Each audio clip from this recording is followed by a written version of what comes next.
Bonjour. Aujourd'hui, pour notre chronique littéraire bondienne, nous allons évoquer donc Colonel Sun de Kingsley Amis, qui connaît donc une réédition sortie le 24 novembre 2022.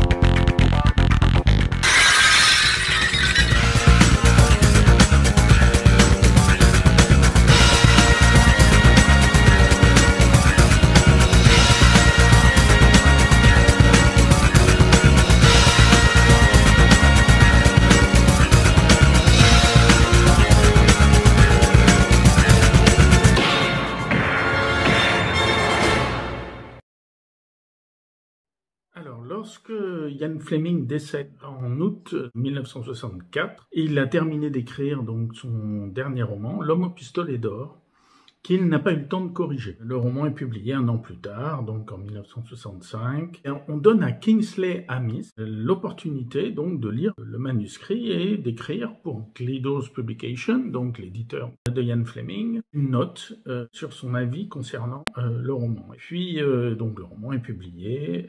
Il n'a pas été corrigé comme Ian Fleming avait l'habitude de le faire. Son décès a modifié les choses. Et puis James Bond se vend énormément à ce moment-là. La Bond Mania est en train d'exploser dans le monde entier. Alors, profitons-en pour tordre le cou à une rumeur qui voudrait que, avant James Bond au cinéma, Ian Fleming, c'était un petit auteur qui publiait des romans d'espionnage que pas grand monde lisait. Bon, alors, il faut se rendre à l'évidence, Ian Fleming, au moment de sa mort, donc avant même que la Bond Mania ne déferle sur le monde, c'est 40 millions d'exemplaires de ses romans vendus dans le monde entier. Donc c'est quelque chose d'énorme, et c'est à ce moment-là l'auteur de thriller, d'espionnage, le plus vendu dans le monde. Donc Ian Fleming n'a pas attendu les films pour être célèbre. Par contre, on n'a plus grand-chose à se mettre sous la dent. On sort en 65, donc L'Homme au pistolet d'or, et qu'est-ce qu'on a après? Plus rien, plus de romans. Il reste quelques nouvelles, donc 3 nouvelles qui vont être publiées sous le titre Octopussy and the Living Daylight, qui sera publié en France chez nous sous le titre Meilleurs vœux de la Jamaïque. 3 petites nouvelles, et puis rien d'autre. Et c'est la Bond Mania, donc James Bond a un succès énorme à ce moment-là, donc il faut battre le fer tant qu'il est chaud, et continuer à produire des romans de James Bond. Et donc, qui d'autre mieux que Kingsley Amis pour écrire des romans de James Bond? Pourquoi lui?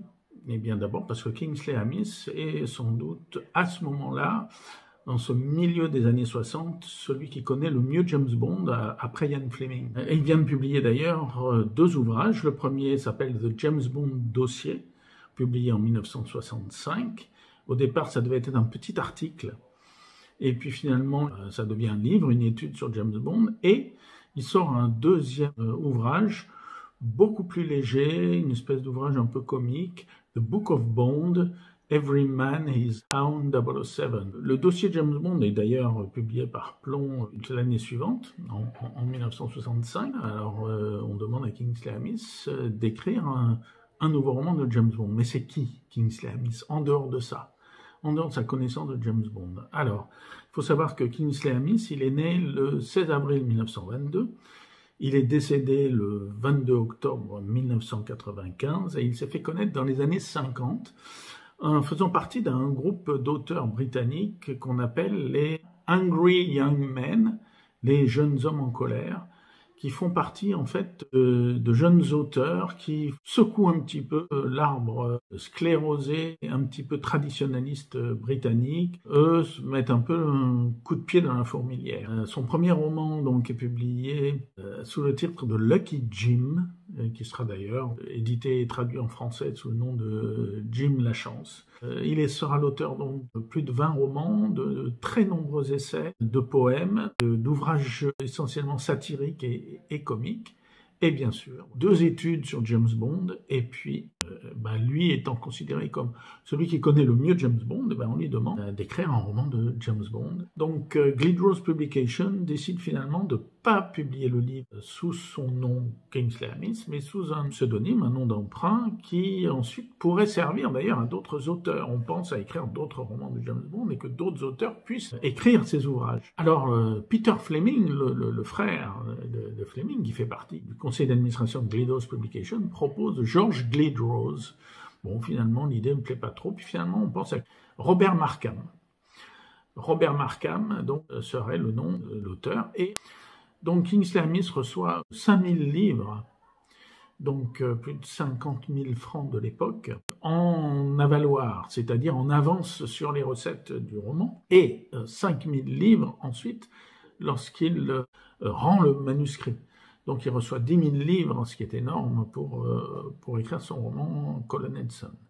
Celui-ci donc est publié le 28 mars 1968 et il sera ensuite publié en français en 1969 avec une traduction de France-Marie Watkins. Et c'est cette même traduction qui sera conservée pour la nouvelle publication du roman. Il est sorti le 24 novembre 2022 dans une nouvelle édition, mais toujours la même traduction. De quoi parle ce roman, qui est le premier roman donc de James Bond qui n'est pas écrit par Ian Fleming. Une des premières idées, c'est que M se fait enlever dès le départ. James Bond revient d'une partie de golf avec Bill Tanner et décide de rendre visite à M qui était malade ces derniers temps. Et à ce moment-là, il se rend compte qu'il y a des gens qui l'ont kidnappé, qui essayent d'ailleurs de le kidnapper également. Il le drogue et il arrive malgré tout à s'échapper.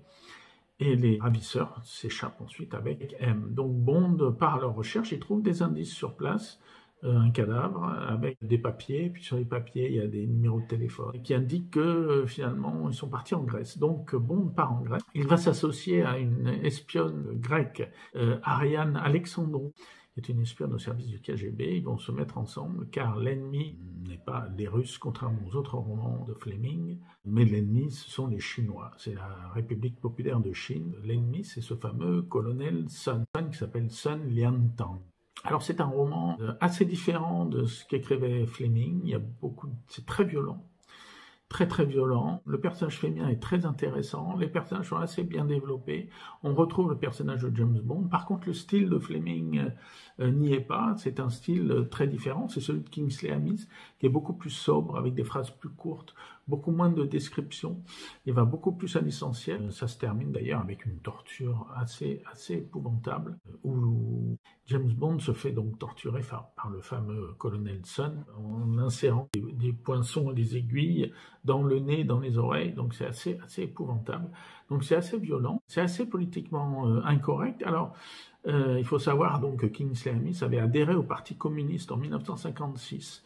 Sans doute, c'est une des raisons qui fait que l'ennemi, donc ce n'est pas, finalement, c'est pas les Russes, c'est pas les communistes russes, mais l'ennemi cette fois-ci, ce sont les Chinois, et Bond doit s'associer aux Russes. Alors finalement, on va se dire, mais il y a beaucoup de choses qu'on a retrouvées dans les films plus tard, effectivement. Première chose, eh bien, M est enlevé. C'est une idée qu'on retrouve dans Le monde ne suffit pas, où, effectivement, M est enlevé par le personnage principal féminin, Elektra King. Il y a d'autres idées qu'on retrouve, qui ont été réutilisées ensuite dans des films. Par exemple, eh bien, effectivement, c'est la première fois qu'on voit James Bond s'associer à une belle espionne qui travaille pour les Russes. Ça vous dit rien? L'espion qui m'aimait, qui est effectivement aussi le premier film où on voit James Bond associé à une espionne russe. Là, elle n'est pas russe, mais il s'associe avec les Russes contre un ennemi commun. Autre élément, tout simplement le nom, Colonel Sun. Alors, le nom de Colonel Sun n'est pas exactement réutilisé, mais souvenez-vous, dans Die Another Day, donc Meurt un autre jour, le colonel s'appelle Moon. Au départ, d'ailleurs, les scénaristes avaient décidé de l'appeler Sun, Colonel Sun, un petit peu en hommage au roman. Puis finalement, ils l'ont appelé Moon. Donc Sun, c'est le soleil en anglais, et Moon, c'est la lune. Et d'ailleurs, il s'appelle Colonel Tan Sun Moon dans le film. Donc ce qui fait que c'est une référence au personnage du roman. Autre élément, la torture. La torture, on la retrouve dans le film Spectre. Elle est modernisée avec des outils mécaniques, mais l'idée de la torture a été inscrite au générique de fin du film Spectre. Ça veut dire très certainement que Eon Production a dû payer des droits à Ian Fleming Publications pour pouvoir réutiliser cette torture. Et alors au départ, moi, quand je l'ai lu au tout début des années 70, c'était le seul roman qui n'avait pas été écrit par Ian Fleming. Donc c'était le seul élément de référence que j'avais, c'était Fleming. Donc j'avais été un peu déçu parce que je retrouvais pas ce style très flamboyant avec énormément de descriptions de Ian Fleming. Et j'étais déçu de ça, cette manière, il n'y avait pas cette façon de décrire les repas, décrire les aliments, décrire les décors, la végétation, comme le faisait si bien Ian Fleming, et qui rendait si vivants ses romans. Mais maintenant, avec le recul, 54 ans après sa publication, il est réédité. Et finalement, quand on compare aux auteurs qui ont succédé, John Gardner, Raymond Benson, William Boyd, Jeffrey Deaver, Sebastian Faulks, Anthony Horowitz, finalement, on se dit que c'est très certainement, en tout cas à mon goût, c'est très certainement le meilleur roman de continuation des aventures de James Bond. Donc je vous invite, maintenant qu'il vient de ressortir dans une nouvelle édition au Cherche Midi, je vous invite à le lire. C'est un roman très intéressant à découvrir. Bonsoir.